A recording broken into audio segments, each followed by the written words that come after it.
Hey everyone, it's Nora and it is Tuesday. I took the day to just kind of have like a mental health day and I highly recommend doing that occasionally. I'm going to do something super simple for you today. I'm going to do a simple 1930s daytime look for you.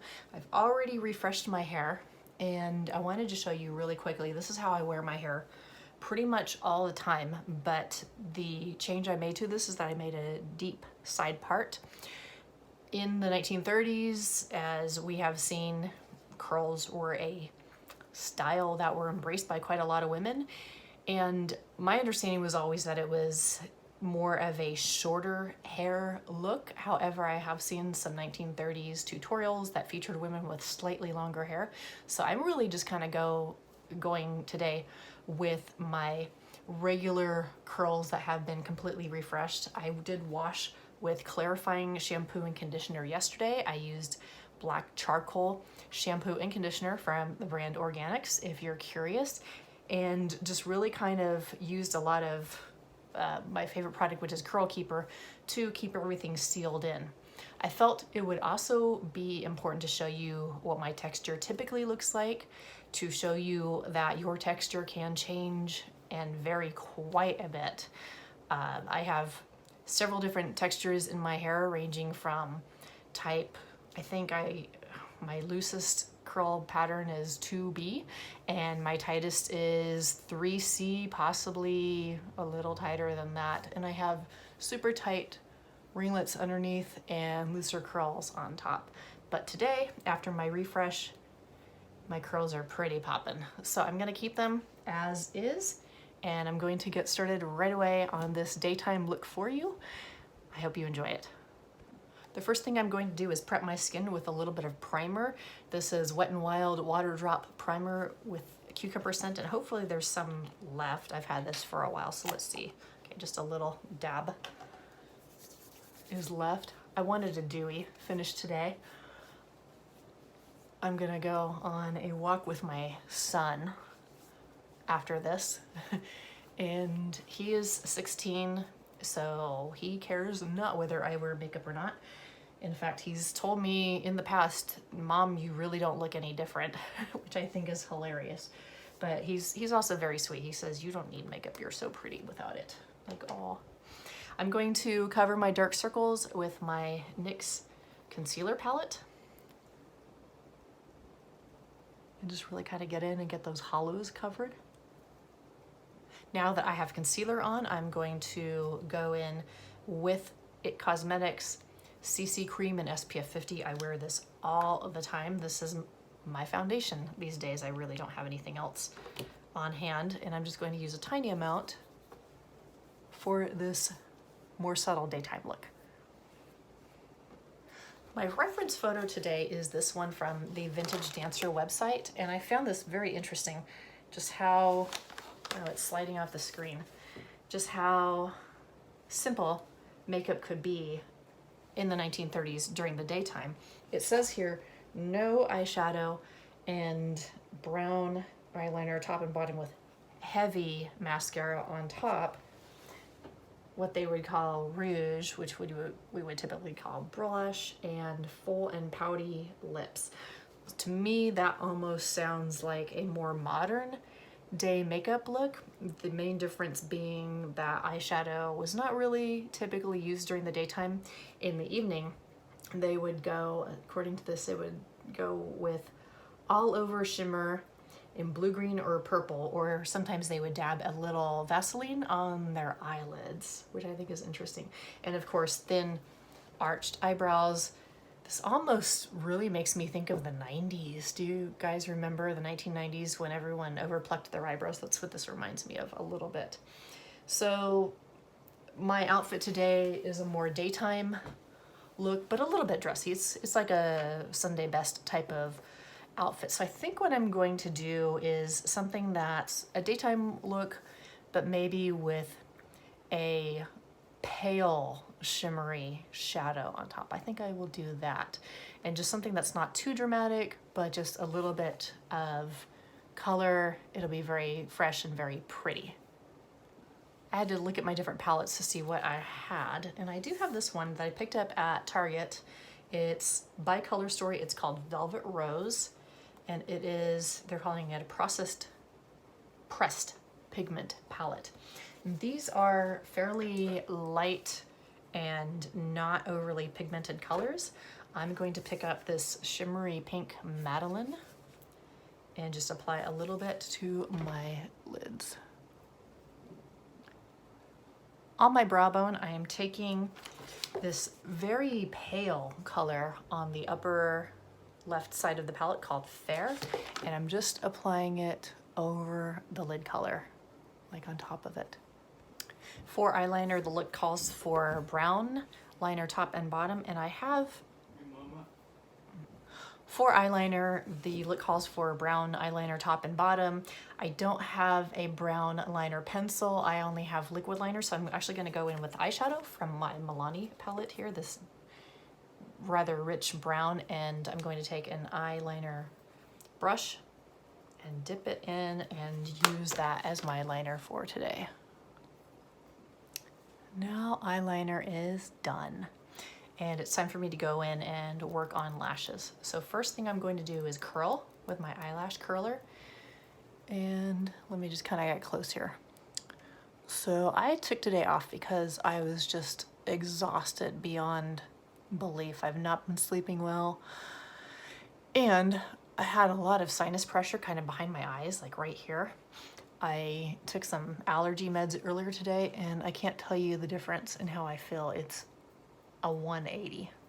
So I definitely needed a little bit of a break. All right, so eyelashes are curled.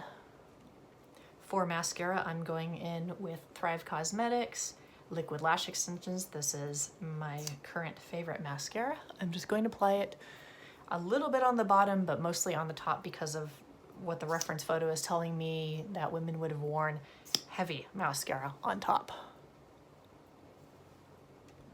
Mascara is done, and I wanted to get in a little bit close and show you that I really took my time with it today. I really took the wand and applied it vertically as well as horizontally on my lashes and tried to focus on the tips of my lashes as much as I could so that I really got that bam lash look. I think I could add false lashes if I wanted to, but for this, I really don't think it's necessary. So I'm going to kind of leave it. This is a really pretty look. It's really fresh, I think. And I think I really appreciate it. Next is blush. And I'm gonna go in with this NARS blush right here, this pink, per the reference photo. Pink was a popular blush color back then. So I'm going to just pick it up on my lip brush,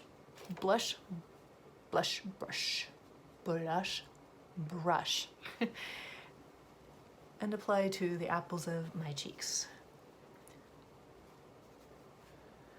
I think it's hilarious that I'm doing the 30s today because I was earlier today literally dancing in my living room to Susie and the Banshees. I don't know if you guys remember her, them, but they were my introduction to goth music back in the 80s, and my friend posted a photo on Facebook of me dancing to the song Peekaboo and lip syncing to it with a friend of mine, and we're wearing a solid black and we have these big paper eyeballs taped to our clothing because Peekaboo.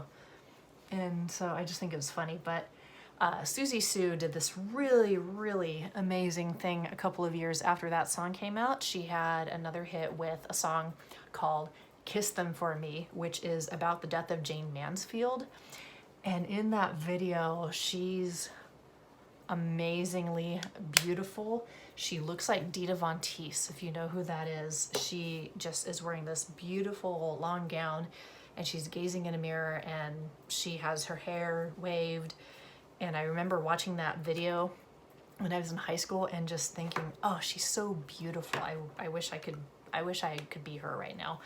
So Susie Sue, thank you very much for introducing me to vintage fashion, you and Dita Von Teese and my Italian grandma, and now here we are. Anyway, with blush, I think that's a really pretty fresh look, and I'm not going to contour today. I am going to touch up my already pretty pencil thin eyebrows just a tad.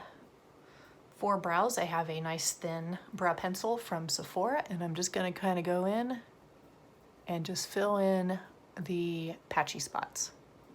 To keep brow hairs in place, I'm going to take a little bit of hairspray and spray it onto the end of the brow pencil comb, like that, without hitting my phone. Did you hear that?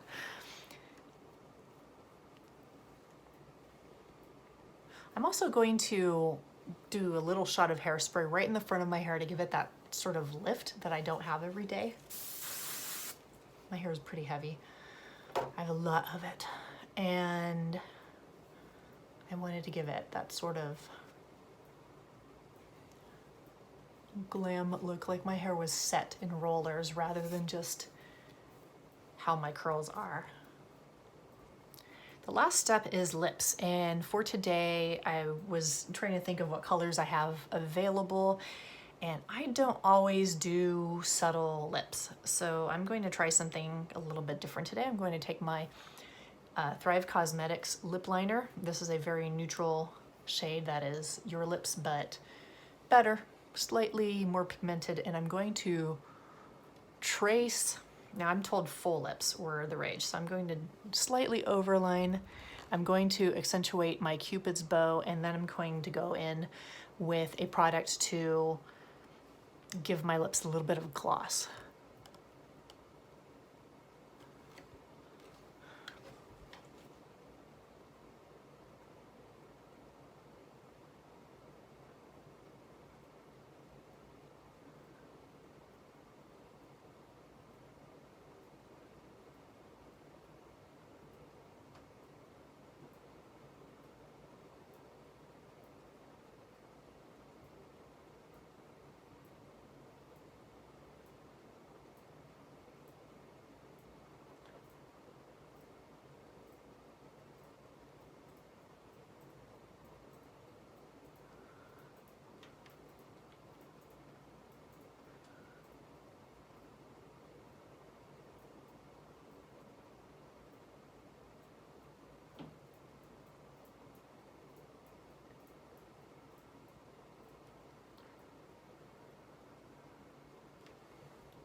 I'm going to go in with Vaseline with gold dust, Vaseline gold dust, and apply it all over my lips to give this more of a lipstick look. And that is it. Makeup completely done. I'm going to go change into my outfit and you'll get to see the final result. My outfit today is one that I picked up probably 20 to 25 years ago at like Ross or TJ Maxx or one of those places. It's a very simple blouse and skirt, kind of form-fitting, cut on the bias. The split sleeves I think are a little more 1990s, but I think overall it works, and I love the overall polka dot pattern. For accessories, well, first of all, I just really have these diamond studs that I think are not too loud and work with the outfit. And for shoes, these really great, what are these? C-label, I don't know this brand, but these great shoes that I picked up on, I believe 6pm.com. It's basically, it's where Zappos sends their overstock. So if you want a great deal on shoes that you would have been able to find at Zappos, go to 6pm. And these are just great little shooties, shoe booties. And finally, I was getting a real hat vibe from this outfit and went to see what I have. And really kind of all I have is this pillbox hat that has a little veil. Like I would have worn this to, had I gone anywhere on Easter Sunday besides my living room. But I'm really getting more of a 1940s vibe from the hat. I think it's just a little too blocky. I think in the 30s the hat would have been closer to the head. So I'm going to discount the hat, but I am going to wear the shoes.